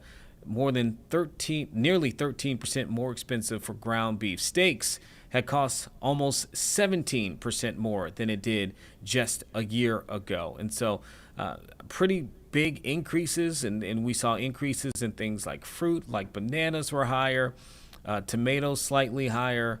A lot of food items we're seeing people are paying for more, which is not what you want to see or deal with as we head into the holiday season. A lot of people take that time to be with their family, and that food is a big component of it for sure. So, but those tariffs on nearly 200 food items have been rolled back. That is, again, according to the president, one of his efforts to help lower some of those prices that we are experiencing. We'll see how quickly and how vast that actually translates. I guess we'll see with our wallets and our checkbooks as we get through these holidays, starting with Thanksgiving here in a few days. Okay, we got meteorologist Taylor Stephenson in the house. I haven't seen her so far today. This is my first time seeing her, so good morning, Taylor. Good morning. Good morning. It's good to see you. Now, you know, one thing I did not like to see this morning, Taylor, was that cold weather when I walked out. Yeah. You know, I must admit, I had me a restful weekend, so I didn't tap in like I should have on your forecast, the other forecasts over the weekend, so I did not walk out prepared. So don't be like me. Right, so I walked out. It was chilly. I had to defrost, and I was running late too. So I was like, oh. That's the worst. Great. That is the worst. And so Taylor, I think Sarah and I, what we're trying to say is this the way it's going to be? I know we're deep into fall, almost into winter. What's it looking like at this point? So the temperatures are going to really climb each and every day as we get into the next few days, but it will still stay pretty temperate. So highs in the 50s for today. And as you continue through the next few days, you'll see that temperatures slowly start to improve by Wednesday into Thursday. Even Friday, we're getting closer to that 70-degree mark for us here in Hampton Roads in northeastern North Carolina. But it's kind of one of those times of the year where we kind of see some rain chances, kind of see the opportunity for a lot more sunshine, but temperatures kind of take that roller coaster effect. So we go up and we go down, we go up and down again. So while today is probably going to be the coolest day of the next about 3 to 5 days, by the weekend, we should be getting closer back to those upper 60s and lower 70s. I like 60s and 70s. You're speaking a little bit closer to my language. And, you know, I don't know if I heard it in there. People may be wondering, too, if they're going to be experiencing maybe rain or those kind of things to be cold and wet. That's not a great combination for me. No, especially when you get into tomorrow night into Wednesday morning, you may be experiencing some of that cold rain, especially as you're heading into work on Wednesday. Good news is by the time we get to around 8 or 9 a.m. on Wednesday morning, then most of the rain should be out of our hair. So good news is that we really should be dry from about Wednesday afternoon through the day on Friday. Our next rain chance comes on Saturday, but you can kind of see it's kind of not, pun not intended, sprinkled into the forecast. So you'll see some days that will have rain, then we'll stay dry for a couple days, then rain again, then dry again. So it's just, again, kind of that back and forth pattern we keep witnessing here throughout the month of November. I love to see it. Okay, what are we looking at right now, Sarah? Is this, where is this? It's a live look from Nauticus in Norfolk. Live look from Nauticus in Norfolk. Nauticus, by the way, is where you can go to right next door. Winterfest on the Wisconsin is now up, right? If you've never been, they have the wonderful lights on that battleship. Great event for many years it's been there. And so obviously what you're saying, Taylor, you want to take yourself maybe a jacket, a coat, sure. which fits into the vibes anyway. When I'm going into some Christmas type light setting, I want a coat. I want to feel like I'm in a winter wonderland. We also have Norfolk Botanical Garden as well. Let's see if we can pull up. I know the lights aren't quite up because it's light outside, but we were at the Norfolk Botanical Gardens on Friday for a Daybreaker meetup. And man, when I tell you beautiful, absolutely gorgeous. That's another one. You bring on your coat, you go, take the family out. They got hot cocoa, all the kind of stuff. That's the only time I like to be cold. I don't like to be cold ever. So, so I can't agree with that. I don't want to be cold ever. But also we had the Grand Illumination Parade on Saturday. Yeah. And so there will be a chance for rain. That's unfortunate. But rain or shine, I'm sure they still will be out there in downtown Norfolk ready to light everything up for Christmas, which I think is a bit early. But again, I like to give Thanksgiving its space to breathe. But you can see now from the Norfolk Botanical Garden, it's a beautiful day. It's beautiful. It's sunny. It's just on the cooler side of things. So otherwise, you can't really ask for a more calm week for us here in Hampton Roads, especially as you're heading into the holidays. We love to see it. I mean, I think for this weekend, too, you talk about the Grand Illumination. Yes, it's a bit early, but, you got to get the holiday spirit. You got to give it a little bit of advance time. Some people, they need a little bit more time to warm up. Well, I feel like, isn't Thanksgiving a holiday? So that's the holiday spirit, right? It is, but, it's different, Taylor. It is a little bit different. Thanksgiving slander will not be tolerated. I'm a Halloween baby. I'm not slandering any. I was born on Halloween. I'm not slandering any holiday for sure. But it is good. We got this picture up of Norfolk Botanical Gardens, but I'm telling you, if you have not experienced it for yourself, go out and just have a good time walking there with those lights. You can kind of see the outline of some of them right now, but I'm telling you, it is worth it. We had a wonderful time. It was beautiful just to kind of set ourselves in that spirit of the season as well. And from what Taylor is saying, again, hey, look, you can go out there, get that coat, get that jacket, take your family. She won't be there because she's cold, but... I live downtown, so I will look outside my window and enjoy the lights and then go back underneath my blanket and continue my night. It sounds like a really good plan. All right, Taylor, anything else we need to be kind of keeping our eyes out for either today or the next few days? No, not really. It's a really calm week here in Hampton Roads. Nothing really too concerning for me. And for the tropics, we are less than 2 weeks away from the end of the season, and we are remaining quiet. So no big issues. Okay. All right. Meteorologist Taylor Stephenson, we appreciate you stopping on in, Taylor, and talking to us. And who knows, maybe I'll get you out there on a cold night. We can, as a group, take a nice little trip there to one of these events. I'll hold you to it. There we go. Appreciate you. You didn't say no. You didn't say no. Okay. Thank you so much, Taylor. Sarah, if you can roll with me here real quick. I just stumbled upon some breaking news that we have literally just moments ago. This is coming from the Virginia Department of Corrections. Okay. There's state in Virginia Department of Corrections just put out some information there saying that one of their corrections officers died in the line of duty following an attack by an inmate this morning at River North Correctional Center in Independence. You have to excuse me. I'm reading this with you and looking at some of this information for the first time. We just got this notice. Again, Virginia Department of Corrections say that a corrections officer died in an attack by an inmate this morning at River North Correctional Center in Independence. That attack happened around 7:53 this morning, so just before 8 o'clock. That officer was pronounced dead at a local hospital. We're also learning that another officer was attacked in this situation and transported for outside medical treatment. So they are also being treated. We do not have the status of that other officer at this moment. We are told that the correctional center, again, that's River North Correctional Center, is secure right now. We have a quote here from a spokesperson from the Virginia Department of Corrections that says, "Our agency and the entire Commonwealth are in mourning today." This is the director, Chad Dotson. He says, "Our hearts are with the officer's family, the other officer who was attacked, and to our public safety heroes at River North. The department will do everything in its power to ensure this vicious attack is prosecuted to the fullest extent of the law. This is currently under investigation." That's all the information that they have released at the moment, but they say that more will be coming when it is available. Literally, that just popped up. I saw that information just moments ago and wanted to bring you to it. Obviously, a terrible situation that we're going to have to get more information about. You can hear from what I just told you. We do not have information on this officer's name or how long they worked at this particular facility.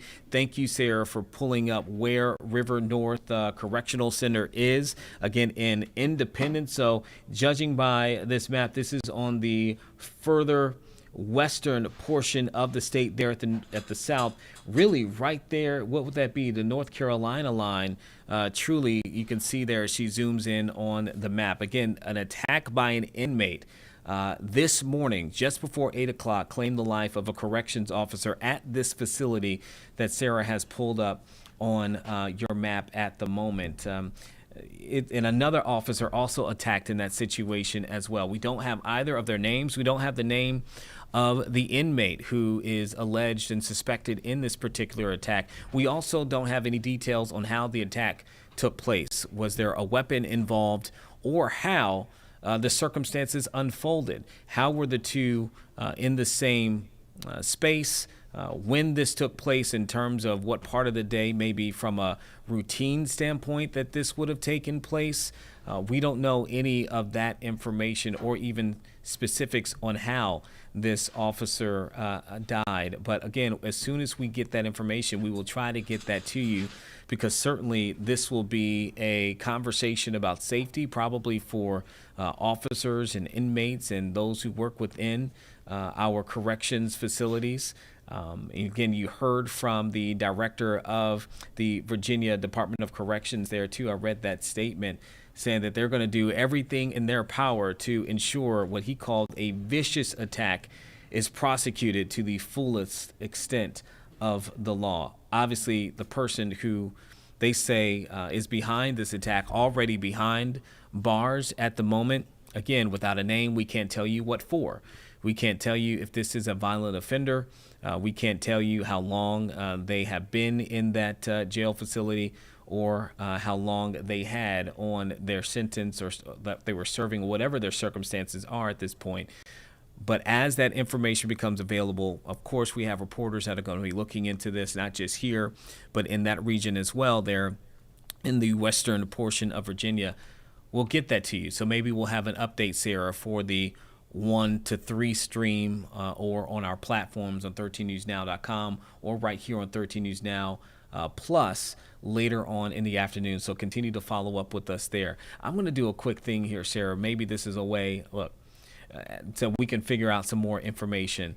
A part of what we do here for the stream, for those who are new, when we have news like this, we want to try to hold on it as long as we can, but you also get to see a bit of the process. Like I said, I literally just saw this pop up and wanted to look into it, and saw the update there. I'm going to look up this particular location to see what kind of information we can find on it. Okay. So off the bat, just looking up online, the River North Correctional Center, it is a male inmate facility. So we have that already. You can see there that it is in Independence, Virginia, and the location where it is in terms of the state, that southwestern portion of the state there, right by that North Carolina It looks like line. it's also very close to the Tennessee line too, where all three states sort of come together. Okay. So very, very close to the North Carolina border. And then if you're familiar with, I guess, southwestern Virginia, I know a lot of people here a lot of people in this area went to Virginia Tech. It's just south of Blacksburg, Radford, and then Roanoke. Okay. As well. How far would you say it is from any of those institutions? Here, I can look that up real quick. While you look that up, just got a statement from Virginia State Police. I'm going to go ahead and read that as well. It says Virginia State Police would like to extend our deepest condolences to the Virginia Department of Corrections and to the family, friends, and loved ones of the corrections officer who tragically lost their life in the line of duty this morning. We honor their service, sacrifice, and unwavering commitment to public safety. We also offer our heartfelt prayers for the recovery of the second corrections officer who was attacked during this morning's incident and is currently receiving medical care. May strength, comfort, and healing surround all affected during this difficult time. Again, that is coming from the spokesperson at Virginia State Police. Again, we're just learning of a deadly attack inside of a male prison in Virginia. One corrections officer has been killed. Another corrections officer is now receiving medical attention after that attack. That is what we know. This happened this morning just before 8 o'clock at a corrections facility in Independence, Virginia. And you were just telling us, Sarah, where that is in location to other schools. I looked it up. It is about an hour and a half south of Blacksburg, which is where Virginia Tech is. So that helps me when I'm trying to figure out, geographically where something is. So about an hour and a half south of Blacksburg, and then probably a little bit further to get to Roanoke. Okay. It's interesting when you're reporting on these types of incidents. Obviously, you have so many questions, right? And so we're going to be asking a lot. I kind of mentioned some of them a few minutes ago, right? Like, we obviously don't have names. Once we have names of the officer who was killed and the officer involved, and maybe we can get a little bit more information just about, who they are, how long that they've been there. Obviously, these are people that will have families, and it's going to be a sad, obviously, conversation as this all kind of unfolds. But on the flip side, with the inmate, we have a lot of questions there, right? How did this transpire? Was there a weapon involved? Who this person is, how long they've been within the system, what charges they currently have been convicted for, what charges will now be added on to this inmate who is suspected of this attack, and what does that mean moving forward?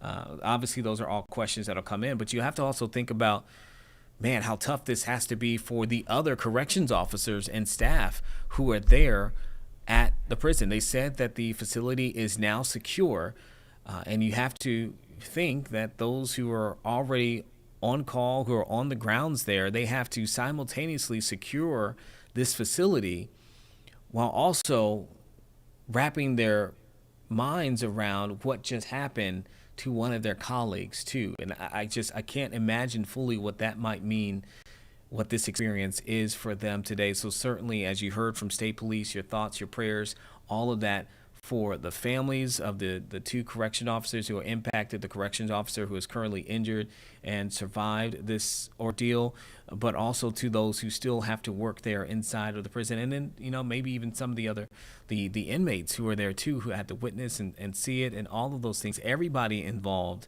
It is certainly a tragic circumstance. and one which will certainly bring up, again, questions about safety. And there will definitely probably be an investigation not only into the attack, but were there any things that allowed for the attack to happen? And that's typically kind of eventually where these things can go into. But for right now, those questions probably too early to really tackle. It's still fresh and still dealing with the emotional toll in the immediate aftermath of this corrections officer who has been killed there.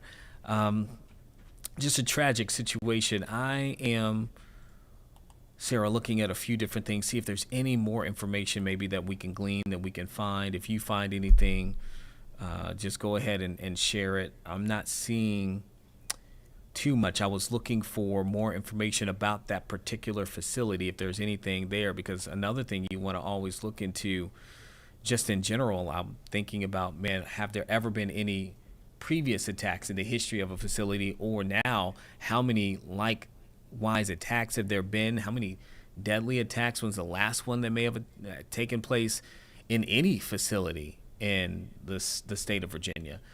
That'll be a question that we look at eventually at some point. At some point, we'll look into that as well. Let's see here if we have any kind of information from another agency that could have been posted online at this point. Let's see. A part of what we do here for Live Impact News, sometimes with these types of situations, we get news that is breaking in the moment, and you get to watch and join us in on the process of trying to get this information out. And so that is what we're currently trying to do. Sarah and I are looking up anything that we can glean and find. You're looking at a 2-person team at the moment to try to get information to anyone who may be watching at the moment.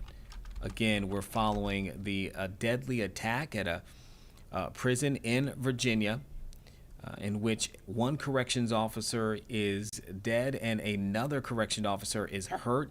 That attack allegedly done by an inmate inside the River North Correctional Center there in Independence, Virginia.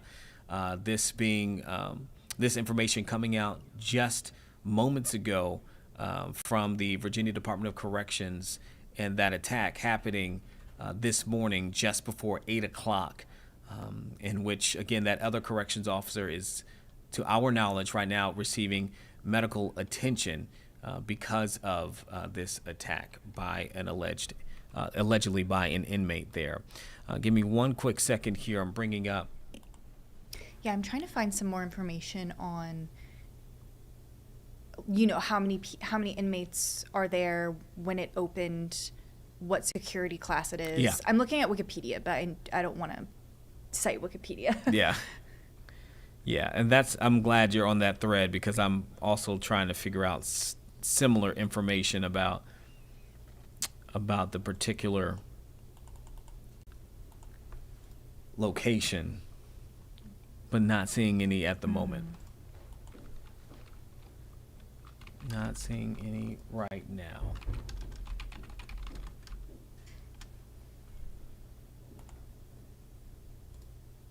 See if our team was able to get anything to us as well.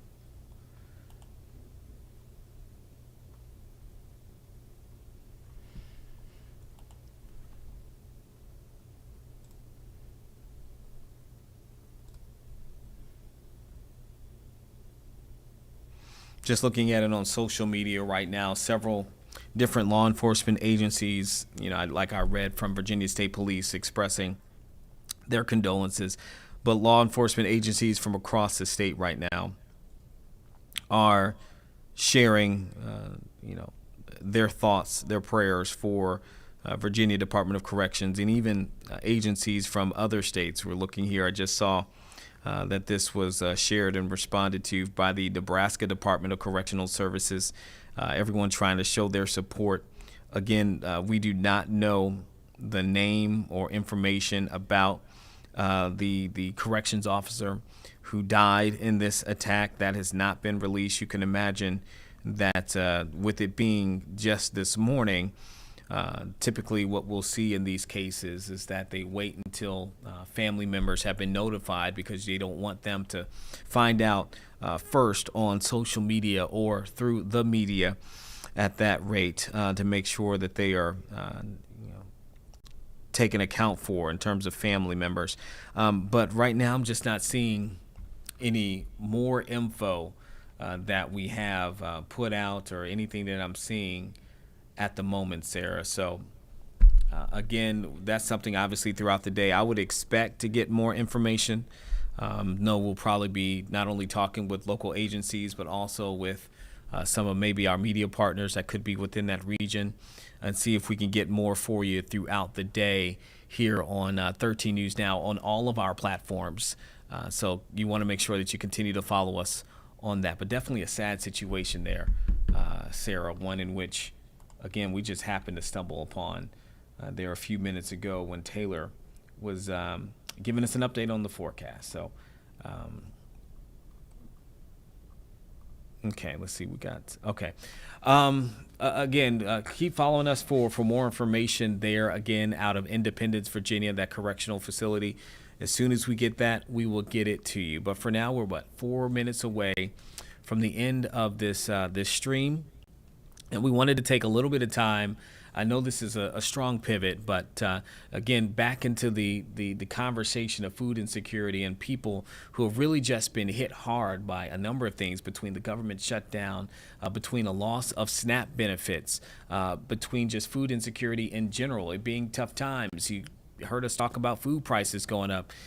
We're trying to help people as best as we can, right? So 13 News Now is partnering with Odyssey right now to be able to help people within the community. We're putting on a food drive. It's called Neighbors Helping Neighbors. This is tomorrow. It's a day to feed people in Hampton Roads, okay? You can bring non-perishable food items to the Pembroke Square parking lot. That is right there next to the Walgreens in that area, if you are familiar. But Pembroke Square, head there.